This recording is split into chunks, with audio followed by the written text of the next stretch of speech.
Welcome to the South Florida Saltwater Fishing Report. I'm Heath, and it's time to get into the bite. All right, folks, welcome to the show. South Florida's ultimate resource for everything local fishing. We're going to go over what's biting, who's catching it, where it's being caught. We're also going to cover your future marine forecasts, moon phase, and tide charts. Everything you need to know to help keep you in the bite. Before we get into this, though, if you want to learn more about fishing, grow as an angler, or just see some great and exciting offshore fishing adventures, you can start by hitting the subscribe button and joining the South Florida Saltwater Fishing family. All right, folks, nothing from the FWC and nothing from the feds. No closures, no nothing, which is always, pleasant surprise. We are looking forward to the fishing season firing up. The mahi and the blackfin tuna, the big boys. The jumbos are starting to show up, and we'll get into that. All right, so let's start off with some fishing stuff. How about that? We're going to start off a little bit of freshwater from Ryan Reynolds. He doing in the work. You can't get out there and get the saltwater lines wet. Go on and do it. Fire it up at night. He's got this nice peacock bass going on. So hey, fish is a fish, right? Like I said, you can't get out in the ocean. May as well hit the lakes. All right, good job, Ryan. And we'll switch over to Mondays. That didn't have very many posts this week, but hey, we got some, which is going to give us some great insider info. James Thompson, nice snook. Let me zoom in here. There we go. Nice snookers. He said, I believe he made a comment on another post. He caught like 10 no slots. That's a great day. Hey, man, you nailed 10 snook. That's awesome. I believe that's what he said. I could be wrong. It could be another person, but I somewhere thought maybe had a deja vu moment. Anyway, so that is like that's our inshore bite, right? Freshwater fish. I know the pompano are happening right now. They're making a run. Someone's asking about if bluefish, saying that maybe they've made a slow appearance. So I really don't have any info. All right, let's talk reef, right? Reef. Chris out of Stewart Thursday. Sharks everywhere. Big king, and he got the head of a tuna. So that's a solid king, right? Fire up the smoker and get her done. Definitely reef fish. The mackerel tend to follow the moon bite. That would be in the wahoo and kings and ceros and whatnots. So yeah. All right, deep reef. Let me see if we've got anything else. We had people posting in multiple places, which is good. Taking a hint. Here's some more reef. Jeremy Paul. What did he say? Wait, did he comment? A couple nice kings. Nope.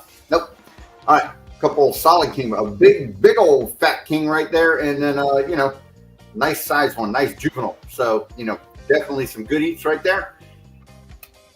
Let's see. We've got comments. Hey, Swaggy Humu. Man, love the videos. It taught me everything about offshore fishing. Last week I did a lot of freshwater and caught a bass. Wait, said, hey, awesome. Congrats on that's a giant bass, man. That's full grown. Awesome. I appreciate it. Pedro, hello. Hey, no pics for me today. Only got gogs this morning, so give me some good news for tomorrow. Actually, the best day is gonna be it's a bit breezy. Tomorrow will be doable. Thursday and Friday, the fan's going to turn on, but it'll let up. And Sunday is actually looking like the best day weather-wise. Just to give you a little sneak preview, but we'll get into that, in depth here in a few moments. All right, so kingfish, right? Kings are on the reef. You're going to have to pick through the weeds. It's fairly scattered weeds over the deep reefs now. So if you're planer trolling, it's going to trip your planer. It's going to be really hard to reel in, but the talk of the town right now is the mahi. They're showing up along with these big fat bluefin, not bluefin, blackfin. I am not killing you. It's the wind. Trust me, I've been fishing since like a month. All right. Okay. Trolling. Like I said, that's going to be the thing that we're going to concentrate on here for quite a while. Getting offshore. Tuna bite and the mahi bite. We got this is Sherry. Okay. Took your weather advice. Went out Hillsborough Inlet Wednesday last week. Flat. All right, cool. So I was actually right about something. Went out to 1,000, no weed lines on nothing. Hooked up with a couple of skipjack, 12 and 7 pounds, 650 to 700. Oh, yep. Yeah. You got that's what I'm saying. Right now, the scattered weeds are going to be over the reefs. It's going to be tough going. Yeah. So, that's during this time of year when the weeds, before they start to really clump up like that, it's kind of rough to hit the deep ledges. The way to avoid that is probably, you'll see them in lines.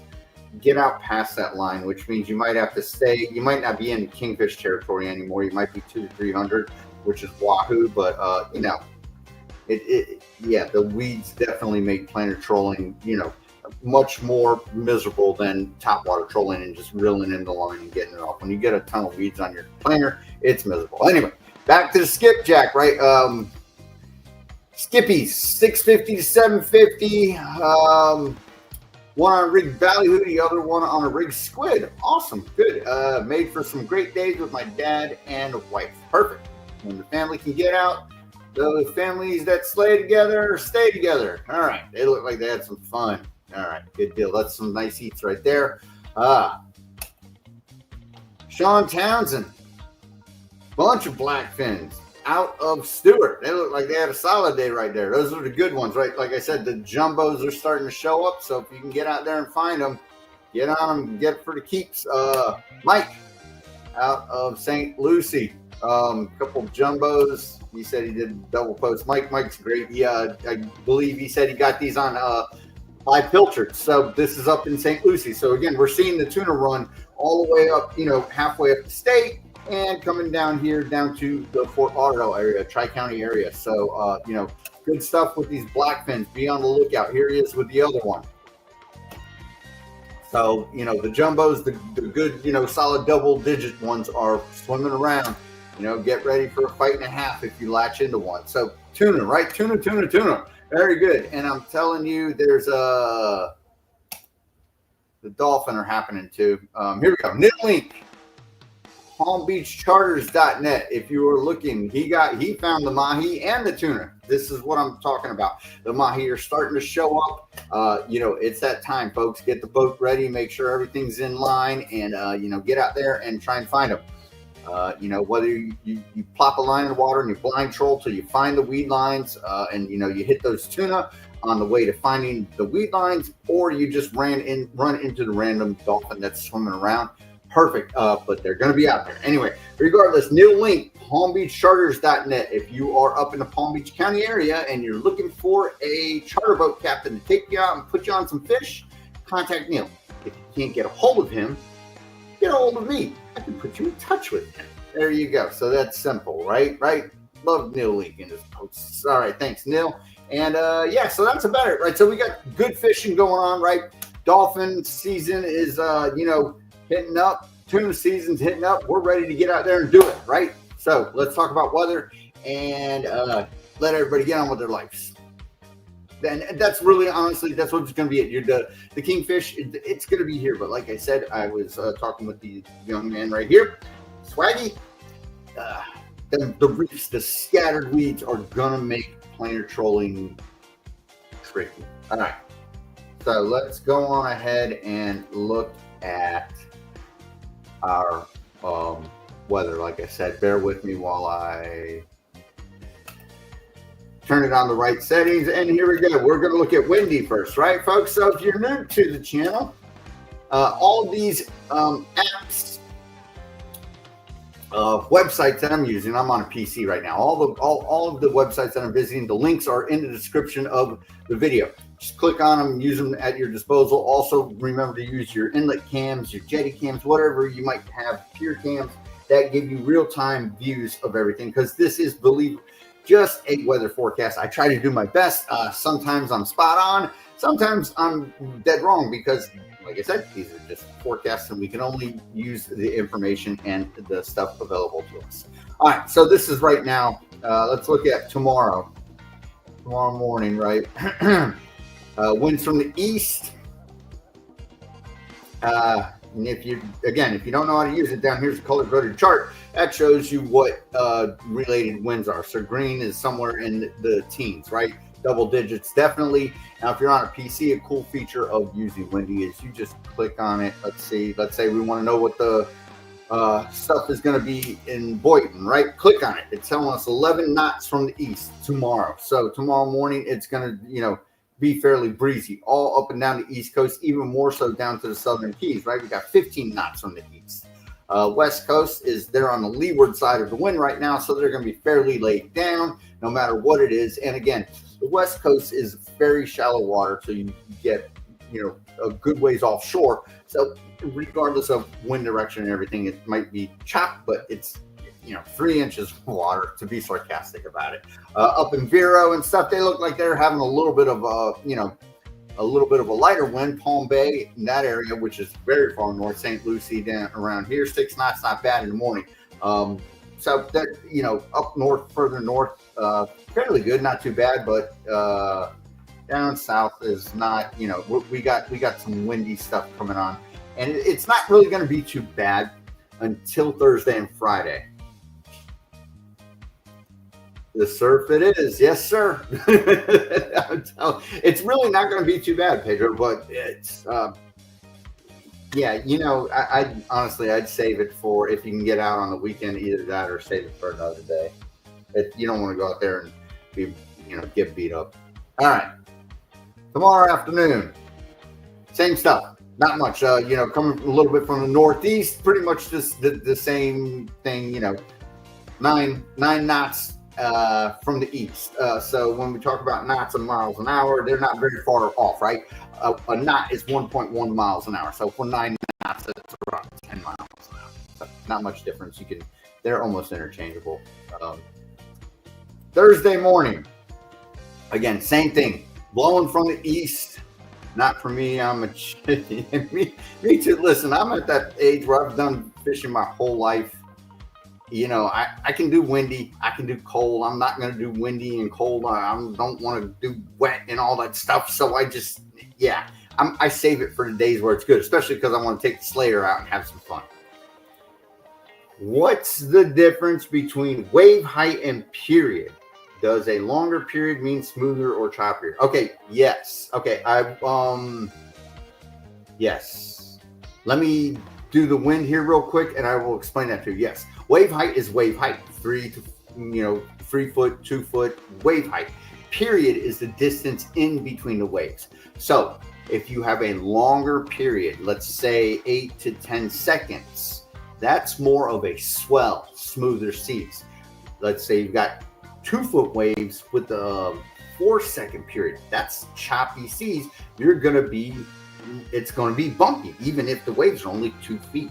If you've got 3 foot waves at like a 4 or 5 second period, it's going to be even more choppy, down, up and down, side to side. You don't want to get in the trough and be rocking and rolling side to side.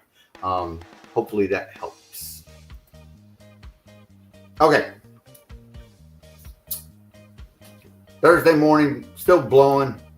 Thursday afternoon, same thing. Like I said, it's going to get breezy Thursday and Friday, and then it'll start to peter out on Saturday. So we'll go on to Friday. You can see all up and down the coast. This is Friday morning, 7 a.m. We're still all the way up north, West Coast, everybody. But again, the West Coast has a wind blowing from the east, so they're protected by, the landmass. So they'll have fairly smooth seas. But regardless, it's going to be windy out there no matter what you're doing, even in Everglades National Park, everything. That's Friday morning. Friday afternoon, it's more of the same. And then we'll start to lay down come Saturday, just a hair, right? Up north, we're laying back down to 7 miles an hour, 7 knots from the east. Down in the Tri-County area, 11, but not too bad. It'll kind of peter off as the day goes on. And you'll see when we head into Sunday morning, it's going to be fairly pleasant, right? So maybe not so much for the Keys, right? The Keys are still... Hello, give me something. There we go. 13 down in the Keys, lower Keys, way offshore. Let's go somewhere more favorable. Yeah, it's 13. Sunday, right? Sunday, 7 a.m. Like I said, here's our chance to really get out and do it. Sunday is looking like the pleasant day. 5 knots from the east. and this is 7 a.m. So, and again, this, like I said, monitor it. It could change. This could even get more pleasant, or it could change and just stay windy. But this is what they're predicting for now. Like I said, I do a little bit of due diligence before I come on live and try to see what's going on, unless it's one of them days. So, you know, the further north we go, you start even getting a more westerly, southwesterly wind as you get up towards St. Lucie. The Keys, they're still taking an east wind at 10 knots. So, you know, it's going to be fairly breezy the whole week, even throughout the weekend for the Keys, but they are sticking out there in the Florida Straits. Tri-County area, though, you know, where we got our 300-foot ledge very close to shore, looking good for Sunday morning. But like I said, the best thing to do, especially since we've got this east-southeast wind, you're going to have the seaweed blowing in, you're going to have the debris, the forms of life and everything. Getting out and getting on the mahi and getting into that tuna bite is going to be ideal for Sunday. You know, don't even, personally me, if I can make it out, which I'm really hoping I can, I'm not even bothering with the reef. You know, once the sun cracks the horizon, I'm heading out and going straight looking for the mahi. I'm not even, you know, I'm not doing the reef thing. Won't even bring a planer rod. That way I'm not tempted to, you know, waste my time. Sunday afternoon starts picking up again. Wind direction changes, and then into Monday. Now Monday going into Tuesday, they're predicting a little action of something like another front coming through. Now, when they say cold front here, that means we're going to drop from 85 degrees to 82 degrees. However, it will be a front, and of course, followed by the front, we will get more windy conditions. So this is Monday. Still not bad. 5 knots from the southeast in the morning, and then in the afternoon it starts to pick up again. Like I said, there's that front coming through, so, and into Tuesday, right? So this is what they're saying. You know, we're going to get that front, and then we're going to get some wind. So there you have it. That's that's the wind. Now let's look at the waves. This will help Mr. Swaggy understand a little bit about it. Wave heights. Again, wave height is what it says. From the trough, which is the bottom part, to the peak of the wave, let's say 2 to 3 feet, right? 2 to 4 foot. It's an average. Period is the distance in between the waves. Shorter the period, more choppy it is. Longer the period, more smooth and swell-like the waves are. Very simple concept. It doesn't change.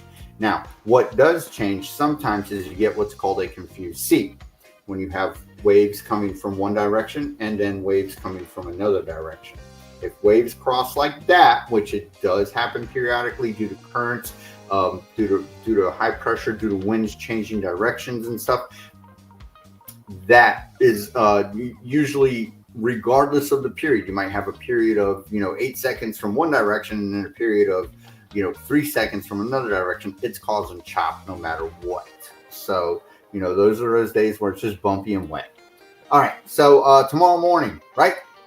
3 foot waves from the east, 4 second period. Again, so if we're looking at this, we look at the 4 second period. That's going to be fairly bumpy out there. You know, not undoable, not unrealistic, not, you know, gonna be horrible. But, you know, I agree with Pedro. I'm not doing it. I'd rather, you know, save it for a day that would be nicer, especially if you've got a smaller boat. Now, if you've got a larger boat, you know, 25 plus foot, that's not going to be bad. Tomorrow afternoon, cranks down to 2 foot at 4 second period. Again, a little bumpy, but not bad because of that close period. All right, Thursday, we're going to pick up again 3 foot. And then as we head into the afternoon, you can see it's picking up in the south, right down in the Keys. Come on. 5 foot seas as we head up towards St. Lucie. A good 5 foot seas going on too. And then as we head into Friday, the seas are again going to continue to pick up. Not bad. It's gonna be, you know, 2 to 4, 5 Thursday and Friday, and then heading into Saturday will probably still linger on as the winds start to peter off and die down. And then Sunday, we're probably looking at fairly good conditions. This is Saturday morning, 3 foot at 5 second period. Saturday afternoon starts to really wane off, like I said, and this will hold overnight into Sunday. as we have 2-foot waves at 5 seconds in the Tri-County area. The further north up you go, up in, to the St. Lucie area, it's 3 foot, but it's at 7 seconds. So they've got more swell-like conditions, whereas we have, more choppy conditions, yet smaller waves. It's always a fine line between, hey, deal with chop, or do I want to, I can deal with bigger swells. It's not bad. You just got to consider the conditions when you're going in and out of your inlets. All right, down in the Keys, they're looking at 3-foot waves at 4 seconds. Not bad. The whole West Coast, all the way up to Tampa Bay and everything, they're looking at light stuff. Like I said, they're on the leeward side of this. So up to 9 miles out, they're good. 9 miles out is state waters on the West Coast. Sitting pretty, the Skyway Bridge guys and all that area, they're hitting in them shallow water kingfish right now, having a good run, seeing plenty of pictures. Everybody's having a good time. Of course, that is a fishery that you got to figure out. I've heard lots of people go and hit the Skyway Bridge. They're like, man, I can't get nothing. I can't even get a bite. There's other people that have it dialed in. They've been doing it for years. You just gotta, you put in the time and you figure out the fishery. It's not, it's not the easiest thing. That is an area that gets pounded by fishermen. All right, Sunday afternoon, still the same, 2 to 3 foot seas, 6 second period. Monday, we're probably looking at, into Monday, it'll still hold off, right? So Sunday into Monday, we're going to hold off. So if you're that Monday morning fisherman, you'll still have it. And then it starts picking up as we head into Tuesday and the front starts to come, right? And then let's look at Wednesday morning, see if we're going to get a push of water. And we won't really get a push of water. It's happening way up here on the east side of the Bahamas. But we are going to pick up fairly good because of that front that they are predicting to pass Monday into Tuesday. All right, so that's our waves. Now look at our rain. I'm going to tell you right now, we are very dry. There's minimal chance of rain to us. It's cloudy, right? The wind is pushing in lower level clouds, right? So today, what we have right now, let me start at tomorrow morning. Okay, so what you got right now is upper level clouds heading from the west. You've got lower level clouds being pushed by the wind from the east, okay? Tomorrow, those upper level clouds are going to disappear, so it will be more sunny tomorrow than it was today. We're going to be in the lower to mid 80s, of course. That's seasonal for what it is, and you might see some cloud cover being pushed by the wind from the east to the west. Those are going to be those lower level clouds. You're not really going to get any rain out of them or anything like that. So this is tomorrow morning, dry, right? Thursday, dry, some moisture way out there. But like I said, it's nothing that we're going to see any storms or anything. Maybe a drizzle or two, but not, we're really dry. Thursday and Friday, there's like a 10% chance of rain both days. And other than that, even into the weekend, like I said, moisture is what it is in the atmosphere. It's not really even rain. Then we turn dry back over the weekend. Sunday, dry. Monday, dry. Then here comes our front, right? So Monday into Tuesday, the front passes, overnight. In the wee morning hours, there it is. And, Tuesday afternoon, then we dry out and we get that wind following that front. So that's what we're looking at when it comes to our weather for the up and coming week. So now I'm going to kill this and we're going to go to the numerical website, WindFinder, and see, they're pretty much going to jive with them, see what they're saying about it. And, I tend to use this. I use this particular one.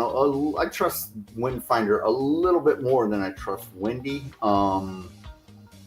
NOAA, which will be the next one that we look at, is really broad generalization. I tend to just kind of look at it to see, they've got weather buoys out there that give them their readings, but they're an average of, a 40-mile span of coastline. All right, so here we go. Tomorrow, right, winds from the east, 12 miles an hour, not very breezy, no moisture in the sky at all. And they're saying, again, 3-foot waves, 2 to 3 foot waves, 6 second period, which is good. That's, not bad. Like I said, it's not bad, but it's not, it's not great. Thursday, is when our wind starts to pick up again. Mid-teens. Friday, same thing. Mid-double digits. Mid-teens. 3 to 4. Even picking up a little bit on Friday. Not very gusty, but more steady. No moisture in the air. 5-second periods, but with these waves, right? So 3 to 5 foot, 5-second period. That's it. That's sporty out there. You know, you got to be the adventurous guy. You know, I know the charter boats are going to do it, but they got to earn 11. But man, it's not for the faint of heart. Heading into Saturday, still in the lower teens. Heading into Sunday, like I said, this is where we get that dip in wind and our seas start to peter off. So Saturday, we're still calming down as the day wanes on. Sunday overnight, it kind of, you know, tails off, and Sunday morning is the day where it looks like, you know, everybody can get out. So, you know, this is good for the folks that only got the weekends to get out there and do it.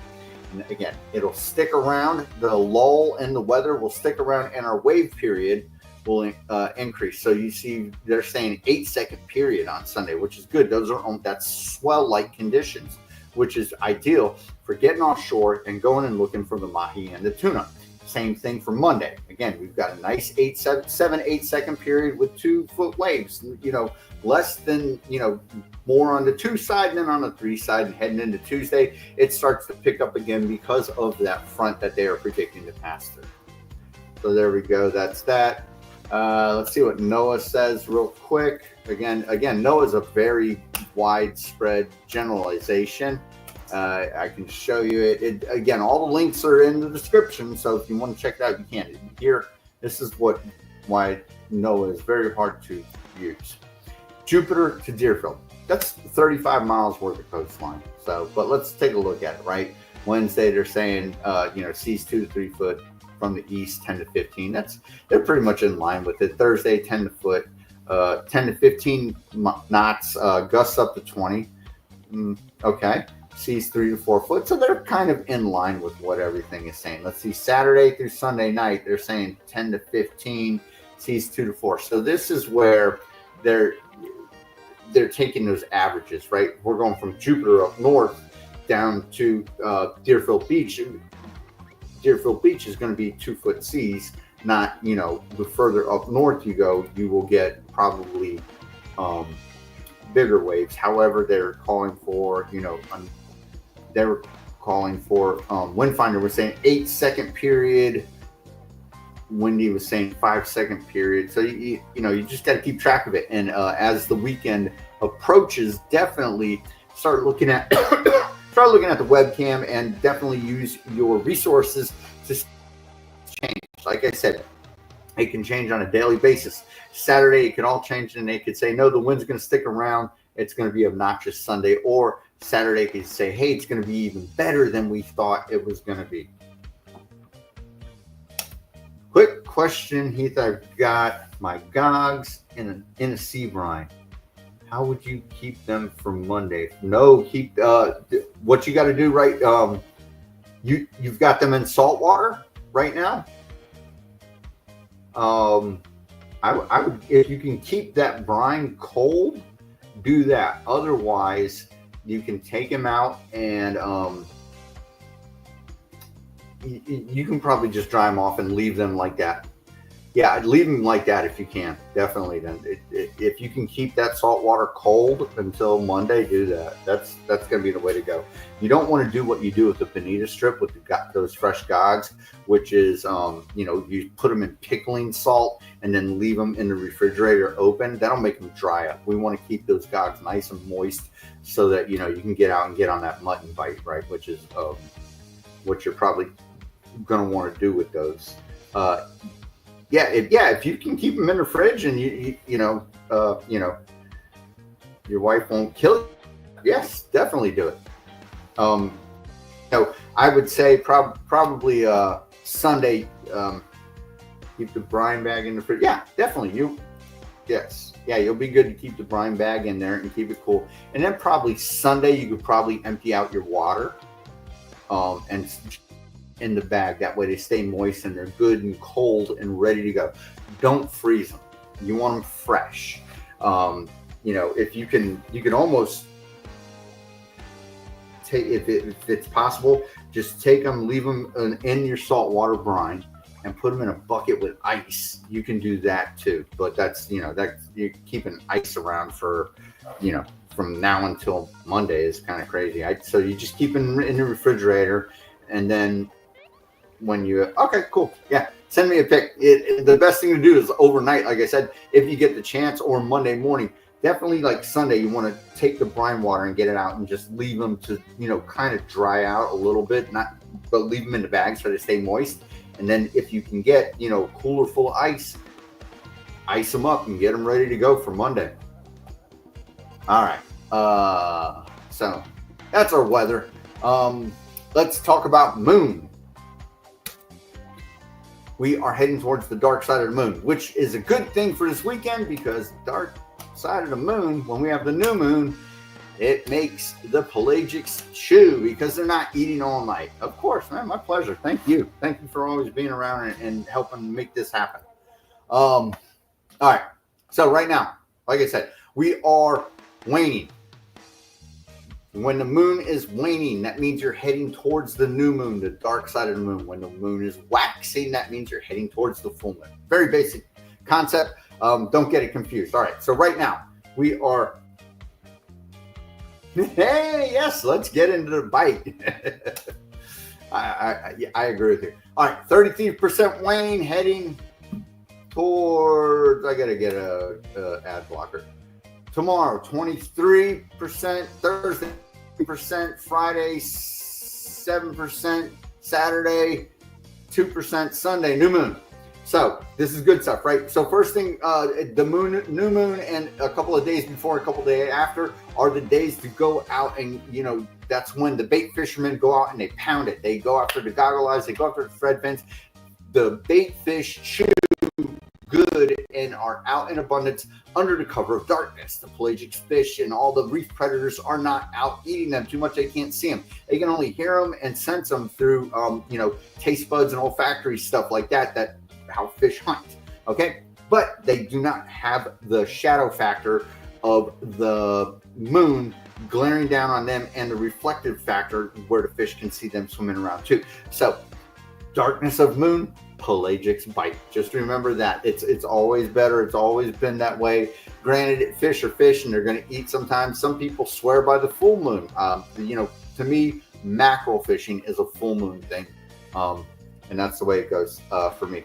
We will sometime soon, I think in May, there's going to be a mutton snap on, right? I believe that. So we'll pay attention to that moon and see what happens then too. So this is our moon. Monday, we start waxing. Tuesday, geez, come on, the ads are killing me. Tuesday, 5%. So starting next week, we start waxing. A few weeks from then, we will be at a full moon. However, we are not in wahoo season. And like I said, the reef is going to be cloudy with scattered weeds. Getting that planer out there and trying to do that is going to be tough going. It will be a lot easier to deal with the weeds up on top. All right, so that's our moon. And another factor, if you are out trolling and you're running into scattered weeds, right, trolling for dolphins, remember, don't go slow. Here's how you get hooked up with weeds, is doing 5 knots, 6 knots, trolling, trolling slow. Now, I get it if you're trolling ballyhoo or if you've got live bait out there, right? The live bait, you're an idle and you're fishing anyway. You're running and gunning to find things. If you're trolling ballyhoo, you can't do 10, 12 knots. Now, if you're trolling artificials and you are getting hooked up with weeds constantly, go faster. Do 10 knots.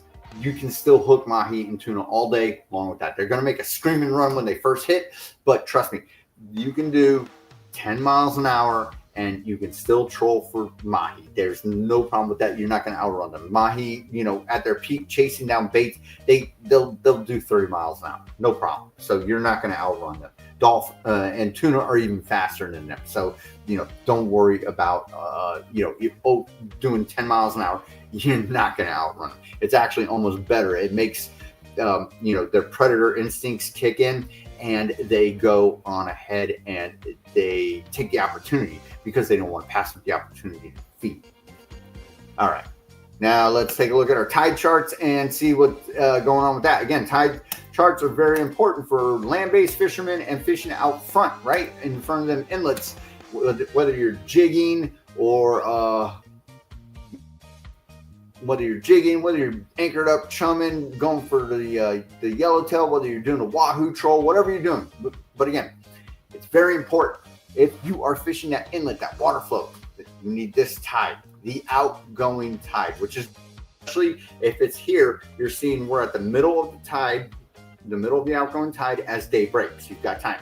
And the same thing here, as the sun is setting, you are almost in the middle of the tide. This is what you see here.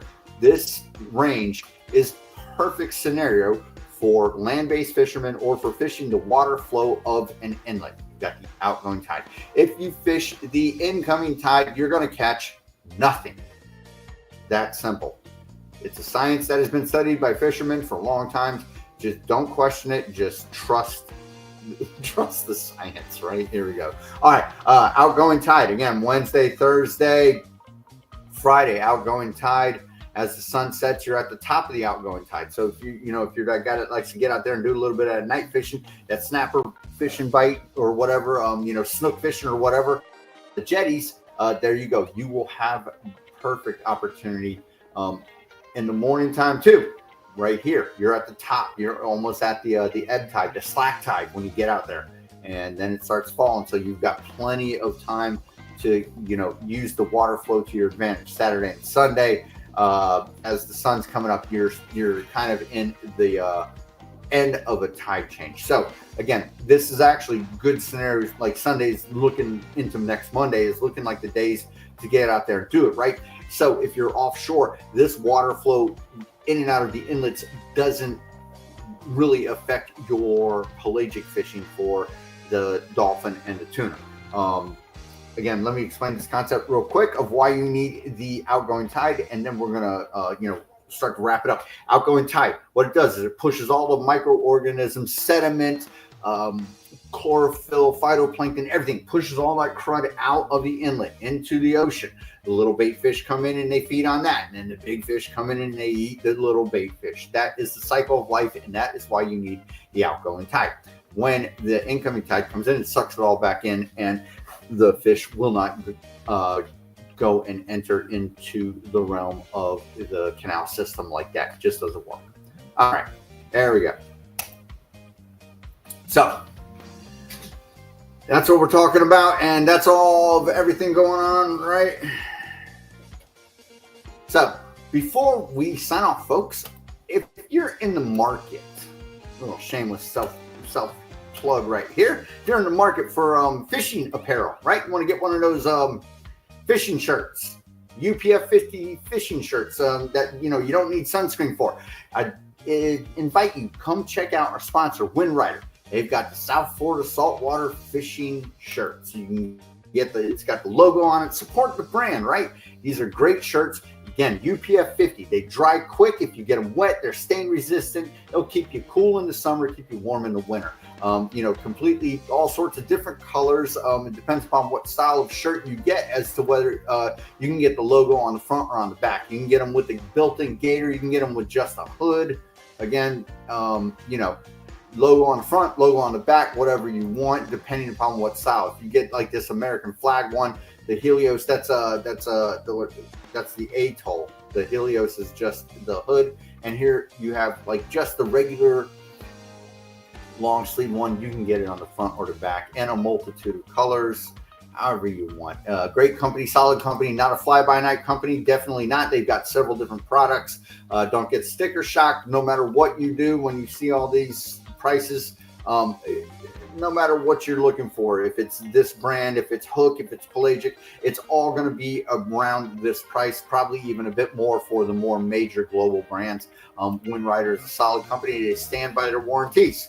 All right. So again, if you're in the market for some fishing apparel, don't be shocked. Go on, check it out. The link is in the description, and it doesn't hurt to even take a look, see if you want it. All right. Before we wrap up, folks, I want to invite you, if you are on Facebook, right?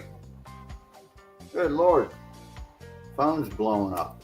Bear with me 2 seconds. If you're on Facebook, I want to invite you to join the South Florida Saltwater Fishing Report, right, folks? Here, let me show you what it looks like. We'll go on Facebook real quick, right? Like we did at the beginning. This is Facebook. South Florida Saltwater Fishing Report. It looks like this. You have to type in South Florida Saltwater Fishing Report. If you type in South Florida Saltwater Fishing, you're going to end up on my other official website, my Facebook page. It's got to be the report. It looks like this without the date. This is actually the top of it, just covered by the word report, covered by a blue sign because I'm the administrator. Again, it's a private group. You have to answer a couple of questions to join. Really simple. What's your favorite fish, and are you going to abide by the rules? The rules are simple. No loitering, no selling, no harassing nobody. You can definitely be a charter captain or commercial fleet or anything and promote yourself. I definitely love that stuff. I love hearing from the charter guys, the commercial fishing fleets. We got the Star One sending some pictures every once in a while, which is great. Love hearing that stuff. I support all local fishing like that. I support YouTube channels. Just don't go and load up your YouTube video on the site. That's not what we're here for. If you want to show what you caught and say, hey, I made a YouTube video about this, that's perfectly fine. We got folks that do that all the time. Jason Reese, Guggen the Pro Offshore Angler. We've got a couple of other YouTubers that are up and down the coast that they post their stuff too, and that's great. I love it. I support it. But just use your links on your sites, which is fair. This is just an open community for everyone to post their stuff and say, hey, this is what I caught, and maybe say, hey, this is where I caught it with, where I caught it, what I caught it with. Also, every Monday we put out a post, right? And then on Tuesday we also put out another post. If you post a fish on there, you are guaranteed to be showcased in the Tuesday live stream. You also have a chance of being the poster child and making it as the thumbnail picture for that week's show. All right, so join South Florida Saltwater Fishing Report, folks, right? Can't hurt. All right, so hopefully we can all get out there next couple of days, if not Sunday into the early next week. It looks like it's going to lay down and we can get out there and hit it hard. All right. That about does it for this one, folks. Till next time, South Florida Saltwater Fishing, going wherever the cool world takes us.